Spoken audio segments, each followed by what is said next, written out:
पाकिस्तान में मारा गया है लश्कर का आतंकी फारूक अंसारी की गोली मारकर हत्या कर दी गई है। अज्ञात लोगों ने गोली मारकर मौत के घाट उतारा है। कोटली लॉन्च पैड का कमांडर था फारूक अंसारी, लश्कर तैयबा का कमांडर था फारूक अंसारी। भारत पाकिस्तान में दहशतगर्दी की कार्रवाइयों के जरिए टारगेट किलिंग में मुलविस है। बुखारी साहब, अब ये भी कहा जा रहा है कि 2021 के बाद भारत की इंटेलिजेंस एजेंसी रॉ ने पाकिस्तान में मुतादिद अफराद को कत्ल करने के लिए एक खुफिया मुहिम है कि आखिरकार इतनी बड़ी ISI जो है वो इन अननोन गनमैन यानी कि अज्ञात बंदूकधारियों का पता क्यों नहीं लगा पा रही है। मोहम्मद को पाल रहे हैं और वही अधिकारी उसके जनाजे में भी शामिल हो रहे हैं। हिंदुस्तान जो है ये हरकत जो इस किस्म की जो यानी काबिल नफरत हरकत है बहुत अरसे से करता चला आ रहा है। रॉ अब तक पाकिस्तान में 20 अफराद को कत्ल करा चुकी है सेल्स के जरिए। पहली दफ़ा नहीं हुआ है। ये हिंदुस्तान जो है ये हरकत जो इस किस्म की जो यानी काबिल नफरत हरकत है बहुत अरसे से करता चला आ रहा है। नमस्कार दोस्तों, स्वागत है आपका रियल भारत टीवी में। दोस्तों, आज की लेटेस्ट खबर के बारे में बात करते हैं। दोस्तों, पाकिस्तान का लश्कर आतंकवादी या आप कहें इनामी आतंकवादी फारूक अंसारी को कल दोपहर पाकिस्तान के अंदर ढेर कर दिया गया। ये बहुत बड़ी खबर सामने आ रही है पाकिस्तान से कि फारूक अंसारी को कल पाकिस्तान के अंदर ढेर कर दिया गया। ये वही पाकिस्तानी आतंकवादी है जो कश्मीर, केरला और हर जगह हिंदुओं के लिए उल्टी सीधी बातें किया करता था, मुस्लिमों को भड़काया करता था और कहता था मुस्लिमों से कि आपको हिंदुओं से खतरा है। तो ये वही आतंकवादी है जो मुस्लिमों को भड़काता रहता था। वो कल पाकिस्तान में ढेर कर दिया गया है और इसकी बहुत बड़ी खबर सामने आ रही है। तो इसी टॉपिक में आगे वीडियो देखते हैं, फिर मिलते हैं वीडियो के एंड में। यहाँ जो हम अपने भाइयों की मदद कर रहे हैं अखलाकी तौर पर या सफारती तौर पर या सियासी तौर पर, उनको कत्ल किया जाता है, निशाना बनाया जाता है स्लीपर सेल्स के जरिए। पहली दफ़ा नहीं हुआ है। ये हिंदुस्तान जो है ये हरकत जो इस किस्म की जो यानी काबिल नफरत हरकत है बहुत अरसे से करता चला आ रहा है। रॉ अब तक पाकिस्तान में 20 अफराद को कत्ल करा चुकी है। बिल्कुल ठीक है। अभी पर इसकी बात है कि उन्होंने 2 बंदों की टारगेट किलिंग कराई है। पाकिस्तान खुद को टेरर का अगर गढ़ बना रहा है और फिर शिकार अगर टेरर का होता है तो उसमें कोई नई बात नहीं है, लेकिन इस आतंकवादी की अज्ञात लोगों ने गोली मारकर हत्या कर दी है। भारत पाकिस्तान में दहशतगर्दी की कार्रवाइयों के जरिए टारगेट किलिंग में मुलविस है। बुखारी साहब, अब ये भी कहा जा रहा है कि 2021 के बाद भारत की इंटेलिजेंस एजेंसी रॉ ने पाकिस्तान में मुतादिद अफराद को कत्ल करने के लिए एक खुफिया मुहिम चलाई। तो बहुत बड़े होशरुबा इंकशाफात इस रिपोर्ट में हुए हैं। देखिए, ये पहली दफ़ा नहीं हुआ है। शाहिद लतीफ़ साहब थे जी, और उससे पहले भी अगर आपको याद हो कि अली सरफराज उर्फ तांबा, ये एक शख्स है जिनके ऊपर इल्ज़ाम था कि उन्होंने हिंदुस्तानी स्पाई जो था, जासूस जो था सरबजीत सिंह, उसका मर्डर किया था जेल में। बाद में आला अदालतों में उसके ऊपर वो मुकदमा साबित नहीं हुआ था और उसको बरी कर दिया गया था। लेकिन रॉ ने उसको भी नहीं छोड़ा, उसको भी इसी तरीके से कत्ल करा दिया था। सवाल ये है कि आखिरकार इतनी बड़ी ISI, अगर ISI खुद ही करवा रही है तो ये बताइए, ISI जब भी कोई काम करती है किसी उद्देश्य से करती है और इस काम से उसकी जो बदनामी हो रही है चारों तरफ, उसके बारे में क्या कहेंगे ये लोग जो ये थ्योरी आगे बढ़ा रहे हैं? क्योंकि बहुत ज़बरदस्त बदनामी हो रही है ISI की। कोई ISI के जो है 4 चांद नहीं लग रहे हैं इससे। जो टेररिस्ट हैं वो स्वयं, आपके टेरर ऑर्गेनाइजेशन जो है वो स्वयं कह रहे हैं कि ISI जो है ये हमका तो ना करने वाली बात है कि 370 वापस लाएं तो करें। तो ये कंडीशनें ऐसी रख देते हैं जो कि कहते हैं ना नॉर्मल तेल होगा ना राधा नाचेगी, तो ऐसी बात ही करने वाली है। लेकिन चलें आज शुरू करते हैं। शुरू इससे करना चाहूंगा, आज मैं मानू भाकर को सबसे पहले तो कांग्रेचुलेट करना चाहूंगा जिन्होंने एक दिन में 2 मेडल जीते।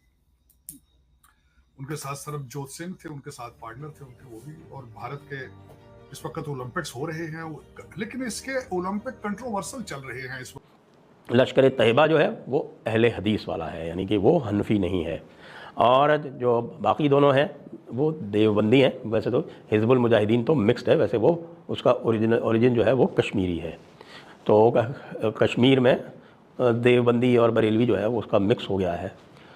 लेकिन इनकी जो आइडियोलॉजी है वो पूरी की पूरी अकोर खटक से चलती रही है। आज वाशिंगटन पोस्ट ने तो बड़ी तफसीली रिपोर्ट छाप दी और हम भी ये देख रहे हैं कि यहाँ ऐसे लोग निशाना बनाए जाते हैं, उनको एक वापस धकेल सकते हैं, लगाम डाल सकते हैं। बहुत शुक्रिया शामी साहब, सलमान साहब। देखिए शामी साहब, आप खुद अपने इंट्रो में कह रहे थे जिस तरह के इजराइल इस तरह के काम करता था और आप उन्होंने भारत में भी करने शुरू कर दिए हैं। मैं समझता हूं कि भारत का ये सारे का सारा जो नेटवर्क था ये एक्सपोज हो गया है शामी साहब। उसकी वजह यह है कि पाकिस्तान तो बहुत पहले से लगा हुआ कह रहा था कि देखें इंडिया पाकिस्तान के अंदर ऐसे लोगों को टारगेट कर रहा है। शामी साहब, आपको पता है पिछले साल कतर ने 9 नेवी के जो इंटेलिजेंस के लोग थे उनको पकड़ा, सजाए मौतें दी। फ्रांस में पैदा हुए हैं लेकिन माली की हैं, अफ्रीकन फ्रेंच हैं वो, और बहुत पॉपुलर सिंगर हैं फ्रांस के अंदर। उन्होंने जब उसकी ओपनिंग पे गाना गाया उनको तनकीद का निशाना बनाया गया है। उसके बाद ओलंपिक के हवाले से देखा जाए तो इस वक्त इजराइल के जो खिलाड़ी हैं उनको तनकीद का निशाना है। अगले दिन जब वहां मैच हो रहा था तो हेल हिटलर के नारे लगे और उनको ईमेल्स आ रही हैं, उनको धमकी अमेज उनको मैसेजेस आ रहे हैं इजराइल के। ये ओलंपिक के हवाले से बात करूं, इस वक्त दो आपके रीजन के अंदर दो चीजें हुई। भारत भी तो इस तरह घुस के अंदर मारता है अपने लोगों को, मैंने कब मारता है, मारना चाहिए उनको अगर उनका हाथ, ये तो जो ताकतवर होगा वो बदला लेगा, ताकतवर होगा रिटेलिएट करेगा वो।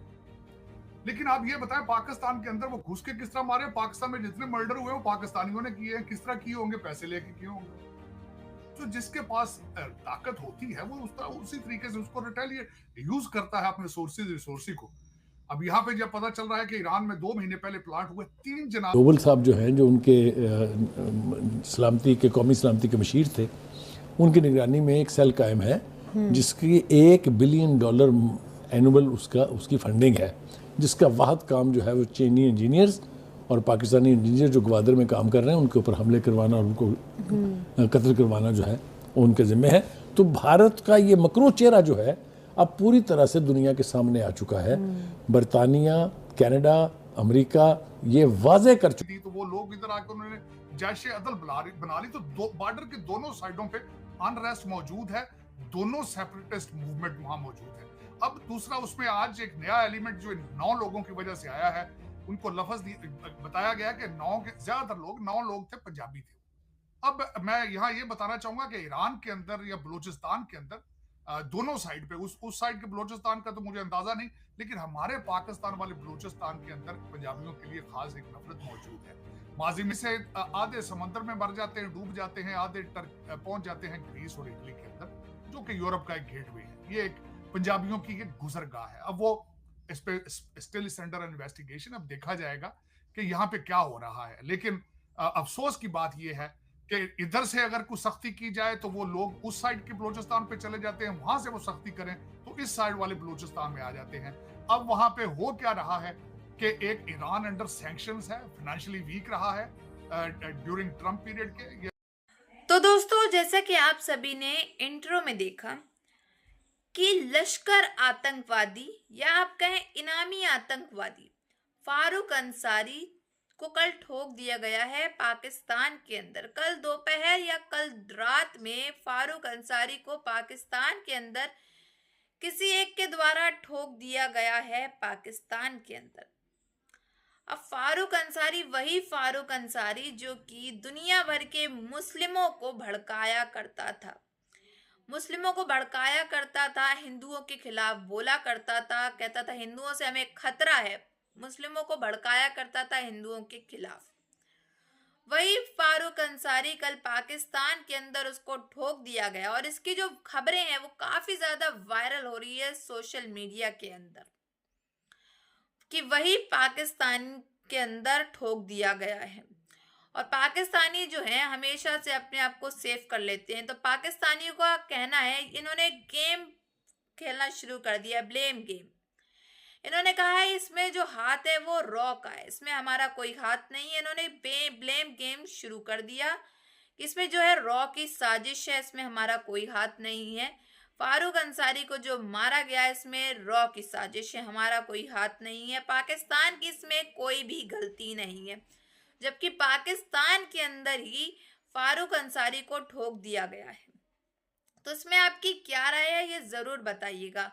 अगर आपको हमारी वीडियो अच्छी लगी हो तो like, share and comment and subscribe please.